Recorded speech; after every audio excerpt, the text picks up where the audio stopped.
Who are you?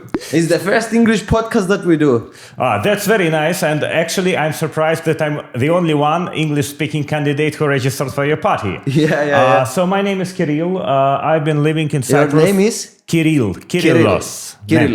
I've been living in Cyprus for the last 18 years. Oh, really? And, yes, basically. And I can say that most of my life, my current life, has been built here and has happened here. Because I met my wife here, my 2 daughters were born in this island, and basically I feel myself a part of it, a part of community, and a part of people who live here. Cool. Where are you from originally? Originally, I am from Russia. I was born in a small city in the very north of the country. Then my family traveled a lot, and ultimately in 2008, I moved to Cyprus and fell in love with it. And you have a passport here? Of course.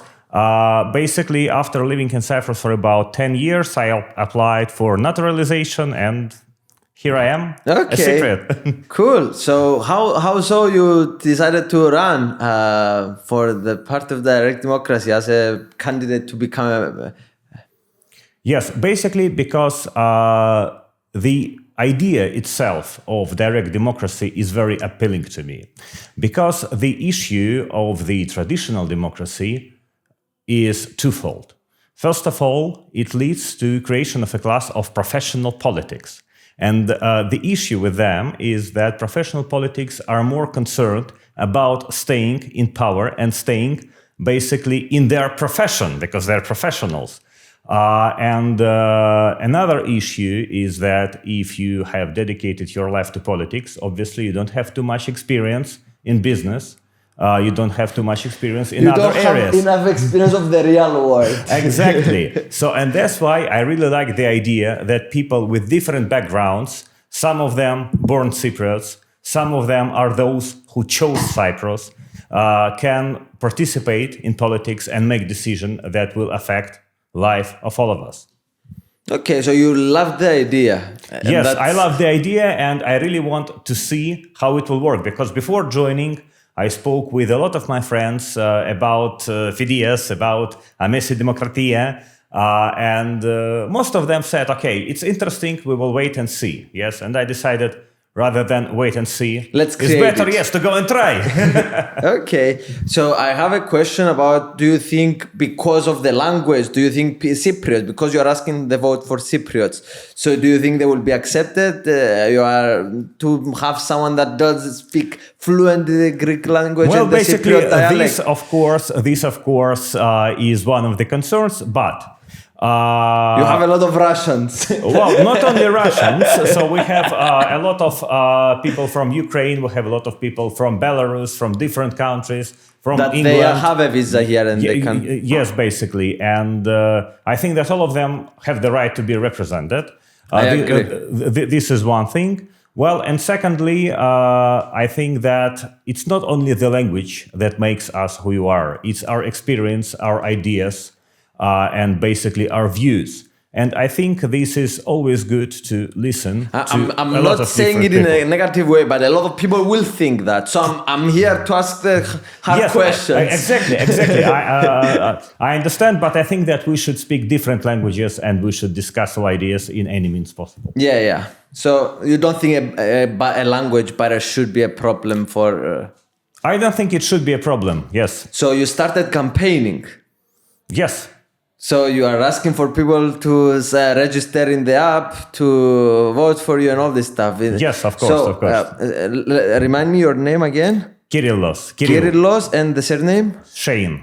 Kirillos Shein. Yes. So in the app of Direct Democracy, yes, it's Kirill Shein. Kirillos Shein. Yeah, yes. Okay, so if you want to support Kirillos Shein in Limassol, right? You are in Limassol.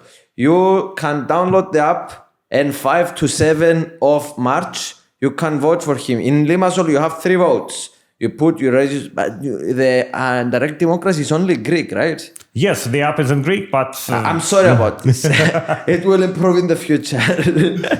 Yes. But because we had limited time to build it, we cannot do this. Yes, I completely understand it, but still, basically, it's very easy to understand. It's very easy and to go through. The cities. And the cities you basically know how to make and sort and all this Absolutely. stuff. Okay. So, so you have 3 votes in Limassol and you can use 2 Kirillos if you want.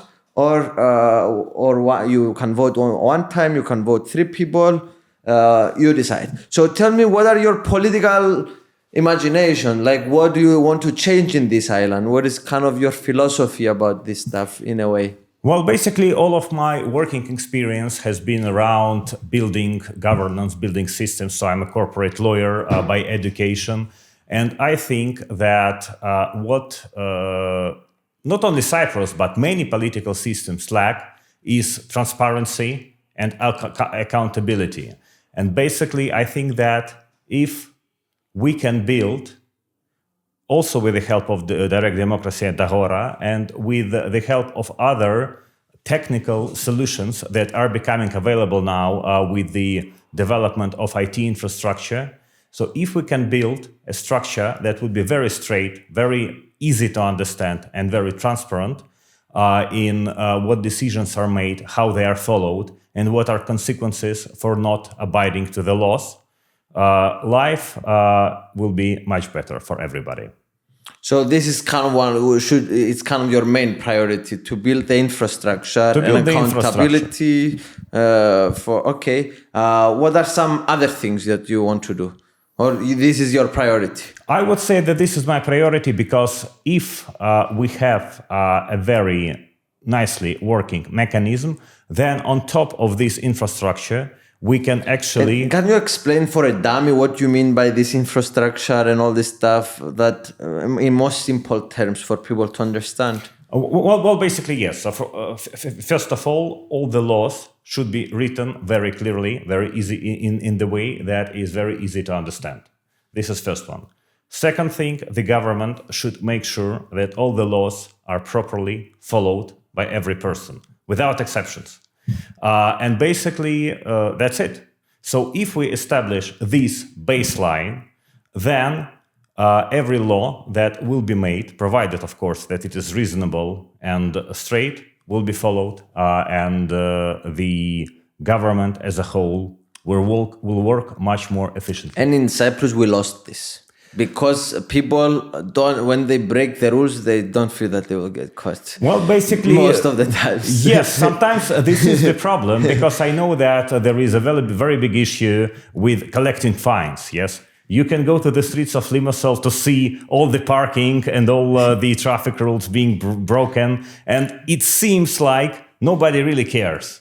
So I think that, first of all, for example, if we take parking as a very good example, yes, so basically we should put road signs where you can park, where you cannot park. You should also basically enforce the regulations. And then one day we can find streets of Limassol much more much more drivable. Yes. And also traffic, maybe. Exactly. Okay, so can you tell us, you said that you have experience in law and all this stuff. What is your profession, what you did, how many kids you had, I don't know. Tell us a bit your personal, who you are. Well, basically, I'm a legal advisor. I started my career in Russia. I was working as a corporate lawyer. In 2008, I came to Cyprus and joined one of the family offices, and then another family office. And then some time later, I started my own practice. Basically, I have 2 daughters. One of them is 8 years old. The other is 10. They were both born in Limassol. They go to a school here, a Greek school, by the way. And that's it. I'm also a sailor, so I have a small sailing boat, and we participated recently in Cyprus championships, but now we decided to take a small break from it. Okay, so you are sailing with... Yes. Okay, that's cool. So you have now a company. Yes. How many people there is? Well, basically, it's just a consulting business, a private practice. So how many people there? I work on my own. Okay, you are by yourself and you are consulting other... And I'm consulting the clients, yeah. Okay, cool. Do I have any other questions? Is there anything that you wanted to say today? Well, basically, I have a question to you. Okay. So the direct democracy platform is a very good idea. But the problem is that if we take it simply, that we ask the question, people vote, and the party members, they must follow the decision, it creates a risk. Because it's not only important to ask a question to the people and to get their answer. It's also very important how the question is formulated, how the votes are, how the arguments are presented, how the votes are counted, and basically if there is any quorum for the decision to be followed by the party members or not. So how are you going to address this? So I will explain you a bit what I do in the European Parliament because we have similar problems there, but I think it will evolve, and like this is how innovation works. You test and learn and you see how it works. Yes. So in the European Parliament now I'm making a video explaining a vote. It's like a simple question, like, do you want for the European Union to sanction Russia on this or something like this? And then people, I explain the pros and cons, and then people vote. But we need a bit more advanced system than this. We want to have, like, as in a way of a debate, some different opinions from different people, maybe on a short podcast, some content from the people. So it will evolve to something that we're not very sure, but that's kind of the idea. And not in everything. Some stuff that we feel that the people should decide for their future. Like we're not going to put them like some stupid votes or some important things that they will influence their life, and we think that they are in the position to choose. Because some things are so technical that you understand also. Exactly. So basically, I agree. So the matter to be put on vote should be very clearly presented. Yeah. Okay, last question. You have 30 seconds. Why they should vote for you? Well, because I can present some different opinion from maybe because of my background, because I have lived in different countries, so I can compare and.